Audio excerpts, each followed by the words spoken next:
दो बहनें थी, एक का नाम था सुखिया और दूसरी का नाम था दुखिया। दोनों का भाग्य उनके नाम जैसा ही था। दुखिया गरीब थी और बहुत दुखी रहती थी। सुखिया अमीर थी और हमेशा सुखी रहती थी। दोनों एक ही गांव में रहती थी। दुखिया सुखिया के घर में काम करती थी, साफ सफाई करती थी, खाना बनाती थी और जो खाना बच जाता था वह खाना सुखिया दुखिया को दे देती थी। इसी तरह दुखिया का घर चलता था। समय बीतता गया, दोनों को बच्चे थे। सुखिया को दो पुत्र थे और दुखिया को भी दो पुत्र थे। जब जितिया का व्रत आया तो दोनों बहन जितिया का व्रत रखी थी। दुखिया सुखिया के घर में काम करती थी। व्रत के दिन दुखिया ने सुखिया के घर जो चावल फटका, चावल को साफ करना, उससे जो खुर्दी निकला वह अपने लिए रख ली और साफ चावल सुखिया को दे दी। फिर साग को चुनी, पत्तियों को डंठल से अलग करना, बढ़िया वाला साग सुखिया के लिए रख दी और जो डंठल था वह अपने लिए रखी। अब दुखिया ने सुखिया के घर सारा खाना बना दिया और अपने घर चावल की खुर्दी और साग की डंठल लेकर गई बनाने के लिए। खुर्दी का चावल और साग की डंठल बनाकर वह खाना अपने बच्चों को खिलाई और खुद भी खाई। उसके बाद दुखिया सोने चली गई। आधी रात में एक बूढ़ी औरत उसके घर पर आकर दरवाजा खटखटाती है। तो दुखिया पूछती है, कौन है? तब बूढ़ी बोलती है, बेटा हम हैं। दुखिया ने उठकर फाटक खोला और पूछती है, अम्मा आपको क्या चाहिए? इतनी रात में आप यहाँ किस लिए आई हो? बूढ़ी बोलती है, बेटा मुझे बहुत भूख लगी है, कुछ खाने को दे दो। दुखिया उसे घर के अंदर ले आती है और कहती है, हम लोग बहुत गरीब हैं। आज मैंने खुर्दी का चावल और साग की डंठल बनाया है, क्या आप खाएंगी? तो बूढ़ी कहती है, हाँ क्यों नहीं खाएंगे, हमें बहुत भूख लगी है, हम वहीं खाएंगे। दुखिया अंदर जाकर खुर्दी का चावल और साग की डंठल लाती है और बूढ़ी को देती है खाने के लिए। बूढ़ी खाना खाने के बाद कहती है कि मुझे अच्छे से कुछ दिखाई नहीं देता, इतनी रात के अंधेरे में मैं अपने घर कैसे जाऊंगी? तो दुखिया कहती है, कोई बात नहीं, आप यहीं पर सो जाइए, सुबह अपने घर चले जाना। तो बूढ़ी दुखिया के घर में ही सो जाती है। फिर थोड़ी देर बाद उठकर बूढ़ी बोलती है, बेटा मुझे दीर्घसंका पैखाना लगी है, कहाँ करूं? तो दुखिया कहती है, मेरे घर में बाथरूम नहीं है, इसलिए आप उधर कोने में कर लीजिए। बूढ़ी पूछती है कि बेटा भड़भड़ करें या छरछर करें? दुखिया नींद में थी तो वह कहती है, माताजी भड़भड़ कर दो, मैं सुबह साफ कर दूंगी। फिर थोड़ी देर बाद बूढ़ी पूछती है कि बेटा मैं अपने हाथ कहाँ साफ करूं? तो दुखिया कहती है, आप मेरे सर में अपने हाथ को साफ कर लीजिए। जब सुबह होती है तो दुखिया को यह सब सपने के जैसे लगता है कि सोते समय मुझे कोई सपना आया होगा। वह ज्यादा कुछ नहीं सोचती और नदी में नहाने के लिए चली जाती है। जब वह नदी में नहाती है और अपने बाल धोती है तो उसके बालों से होते हुए जो पानी बहता है वह सोने का पानी होता है। आसपास की सभी महिलाएं यह देखकर चकित हो जाती है और कहती है कि तुम्हारे बालों से तो सोने का पानी गिर रहा है, क्या बात है? फिर उसे रात की सारी बात याद आती है। वह दौड़कर अपने घर की ओर भागती है, यह सोचकर कि उसका घर दीर्घसंका से गंदा हुआ होगा, पहले उसको साफ करना होगा। जब वह अपने घर में जाती है तो देखती है कि घर के हर कोने में ढेर सारा सोना बिखरा पड़ा होता है। यह सब देखकर दुखिया बहुत खुश हो जाती है और सोचती है कि जीतमान बाबा जीमूतवाहन की कृपा है, यह सब जो माता का रूप धारण करके मेरे घर आए और मुझे इतना आशीर्वाद दिए। अब दुखिया अमीर हो जाती है और सुखिया के घर जाकर काम करना बंद कर देती है। दुखिया जब अपना व्रत पूरा करती है तो अपने पुत्र से कहती है कि जाओ मौसी के घर से तराजू लेकर आओ, यह नापने के लिए कि यह सोना कितना है। बच्चा बहुत खुशी से सुखिया मौसी के घर जाता है और तराजू मांगता है तो सुखिया पूछती है कि तराजू पर क्या नापना है। तो बच्चा बोलता है, मेरे घर में बहुत ढेर सारा सोना है, उसी को मम्मी नापेगी। सुखिया कहती है, खाने के लिए तुम्हारे पास कुछ भी नहीं है और सोना नापोगे मुझसे झूठ कहते हो। तो बच्चा कहता है, नहीं, मैं झूठ नहीं बोल रहा हूँ। सुखिया सोचती है, जब तराजू मांगा है तो कुछ ना कुछ तो जरूर नापना होगा, इसलिए वह तराजू के पीछे गोंद लगा देती है कि जो भी नपेगा वह थोड़ा सा इसमें चिपक जाएगा। दुखिया जब तराजू पर सोना नापती है तो कुछ सोना का टुकड़ा उस बूंद में चिपक जाता है। जब बच्चा तराजू लौटाने आता है तो सुखिया उसको उलट पुलट कर देखती है तो उसे तराजू में सोना लगा हुआ मिलता है। सुखिया सोचती है उसके घर में जरूर कहीं से सोना आया होगा, इसलिए वह कई दिन से काम पर भी नहीं आ रही है। सुखिया उसके घर जाकर देखते हैं कि यह सोना कहाँ से आया। जब सुखिया दुखिया के पास जाकर पूछती है कि तुम्हारे पास कहाँ से इतना सोना आया कि तुम तराजू मंगाई नापने के लिए, तो दुखिया उस रात की सारी कहानी अपनी बहन सुखिया को बताती है। दुखिया का मन एकदम सच्चा था, इसलिए वह सब कुछ बता दी। लेकिन सुखिया के मन में लालच आने लगा कि दुखिया के पास हमसे भी ज्यादा धन आ गया। अब अगले जितिया में मैं भी खुर्दी का चावल और साग की डंठल बनाऊंगी। फिर अगले साल जितिया का व्रत दोनों बहन ने रखा। सुखिया के पास हर तरह का सुख था और धन भी था, फिर भी वह जितिया के दिन चावल फटक कर साफ चावल फेंकती और खुर्दी अपने पास रख ली। साग को तोड़कर पत्तियां फेंक दी और डंठल अपने पास रख ली और वही बनाई। खा पीकर पूजा पाठ करके सोने चली गई। फिर आधी रात में उसके घर में भी बूढ़ी आई और दरवाजा खटखटाती है।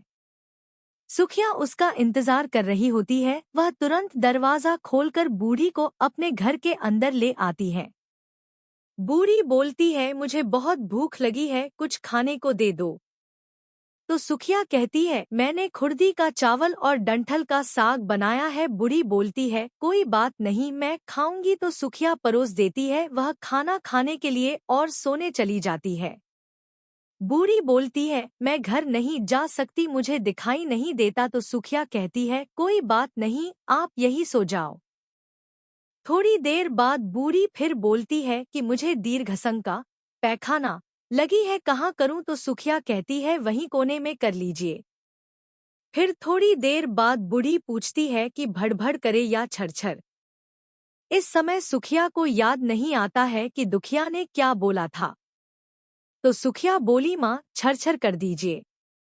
फिर बूढ़ी पूछती है कि बेटा, मैं अपने हाथ कहाँ साफ करूं।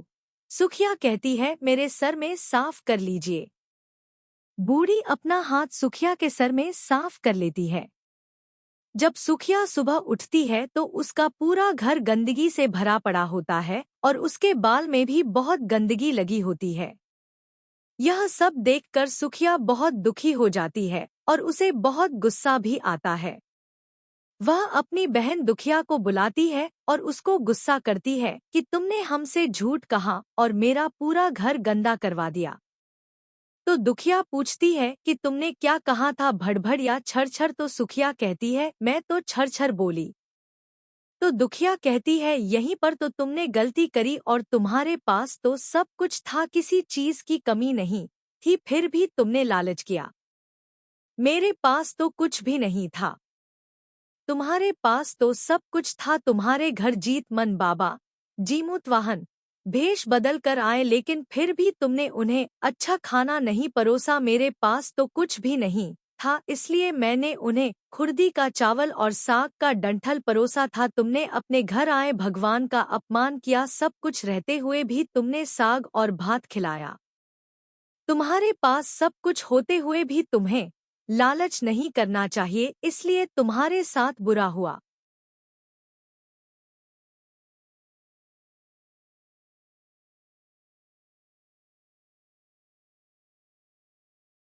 एक समय की बात है। किसी वन में एक चील तथा सियारिन रहती थी। चील तथा सियारिन में गहरी मित्रता थी। चील तथा सियारिन दोनों हर काम को मिलबांट के करती और प्रेम भाव से रहती थी। एक बार कुछ महिलाएं जंगल में आई और वह किसी जीवित पुत्री का व्रत की आपस में बात कर रही थी। यह सब देख चील के मन में जिज्ञासा जग गई। वह महिलाओं के पास गई और व्रत के बारे में पूछने लगी। महिलाओं ने जितिया व्रत के बारे में चील को बताया। चील तुरंत अपने मित्र सियारिन के पास गई और उसको जितिया व्रत के बारे में बताया।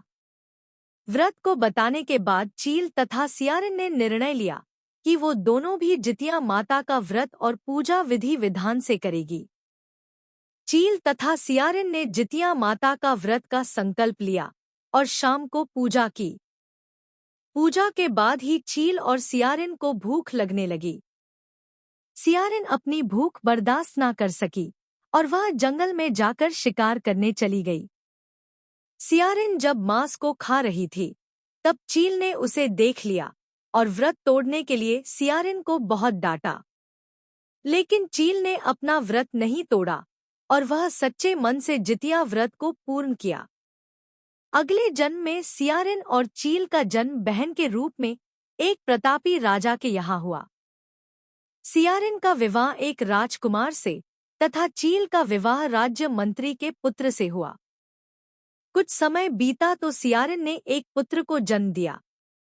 जन्म के कुछ दिन बाद ही उसके पुत्र की मृत्यु हो गई। सियारिन के पुत्र के मृत्यु के बाद उसकी बहन चील ने भी एक पुत्र को जन्म दिया जो जीवित तथा स्वास्थ्य था। यह देख सियारिन को अपनी बहन चील से ईर्ष्या होने लगी। सियारिन ने अपने बहन के पुत्र तथा पति को जान से मरवाने की कोशिश की, परंतु दोनों ही बच गए। एक दिन देवी माँ सियारिन के स्वप्न में आई और उन्होंने सियारिन से कहा, यह तुम्हारे पूर्व जन्म के कर्म का फल है। अगर तुम इसे ठीक करना चाहती हो तो माँ जितिया की व्रत और उपासना करो। प्रातःकाल उठकर स्वप्न के बारे में सियारिन ने अपने पति को बताया। सियारिन के पति ने यह सुन सियारिन को व्रत करने की अनुमति दे दी और उसकी बहन चील से माफी मांगने को बोला। इसके बाद सियारिन अपने बहन चील के घर गई और उससे अपने गलतियों की माफी मांगी। सियारिन को उसकी गलतियों पर पछतावा देखकर चील ने उसे माफ कर दिया। अगले साल जितिया व्रत पड़ा। यह व्रत सियारिन और उसकी बहन चील दोनों ने एक साथ रखा। माता जितिया सियारिन के व्रत से प्रसन्न हुई और उसको पुत्र प्राप्ति का आशीर्वाद दिया। कुछ दिनों बाद ही सियारिन ने एक सुंदर बालक को जन्म दिया। अब दोनों बहन प्रेम भाव से खुशी खुशी रहने लगी। आइए अब बहुत ही श्रद्धा भाव से जितिया माता की दूसरी कथा का श्रवण करते हैं। गंधर्वों में एक जीमूतवाहन नाम के राजकुमार थे। साथ ही वह बहुत उदार और परोपकारी थे। वहीं उनको बहुत कम समय में सत्ता मिल गई थी, लेकिन उन्हें वह मंजूर नहीं था। वहीं इनका मन राजपाट में नहीं लगता था। ऐसे में वे राज्य छोड़ अपने पिता की सेवा के लिए वन में चले गए। वहीं उनका विवाह मलयवती नाम की एक राजकन्या से हुआ। एक दिन जब वन में भ्रमण करते हुए जीमूतवाहन ने वृद्ध महिला को विलाप करते हुए देखा। उसका दुख देखकर उनसे रहा नहीं गया और उन्होंने वृद्धा की इस अवस्था का कारण पूछा। इस पर वृद्धा ने बताया, मैं नागवंश की स्त्री हूँ और मेरा एक ही पुत्र है। पक्षीराज गरुड़ के सामने प्रतिदिन खाने के लिए एक नाग सौंपने की प्रतिज्ञा की हुई है, जिसके अनुसार आज मेरे ही पुत्र शंखचूड़ को भेजने का दिन है। आप बताएं, मेरा इकलौता पुत्र बलि पर चढ़ गया तो मैं किसके सहारे अपना जीवन व्यतीत करूंगी। यह सुनकर जीमूतवाहन का दिल पसीज उठा। उन्होंने कहा कि वे उनके पुत्र के प्राणों की रक्षा करेंगे। जीमूतवाहन ने कहा कि वे स्वयं अपने आप को उसके लाल कपड़े में ढककर वध्यशिला पर लेट जाएंगे। जीमूतवाहन ने आखिरकार ऐसा ही किया। ठीक समय पर पक्षीराज गरुड़ भी पहुंच गए और वे लाल कपड़े में ढके जीमूतवाहन को अपने पंजे में दबोचकर पहाड़ के शिखर पर जाकर बैठ गए। गरुड़ जी यह देखकर आश्चर्य में पड़ गए कि उन्होंने जिन्हें अपने चंगुल में गिरफ्तार किया है उसके आंख में आंसू और मुंह से आह तक नहीं निकल रहा है। ऐसा पहली बार हुआ था। आखिरकार गरुड़ जी ने जीमूतवाहन से उनका परिचय पूछा। पूछने पर जीमूतवाहन ने उस वृद्धा स्त्री से हुई अपनी सारी बातों को बताया। पक्षीराज गरुड़ हैरान हो गए। उन्हें इस बात का विश्वास ही नहीं हो रहा था कि कोई किसी की मदद के लिए ऐसी कुर्बानी भी दे सकता है। गरुड़ जी इस बहादुरी को देख काफी प्रसन्न हुए और जीमूतवाहन को जीवनदान दे दिया। साथ ही उन्होंने भविष्य में नागों की बलि न लेने की भी बात कही। इस प्रकार एक माँ के पुत्र की रक्षा हुई। मान्यता है कि तब से ही पुत्र की सुरक्षा हेतु जीमूतवाहन की पूजा की जाती है।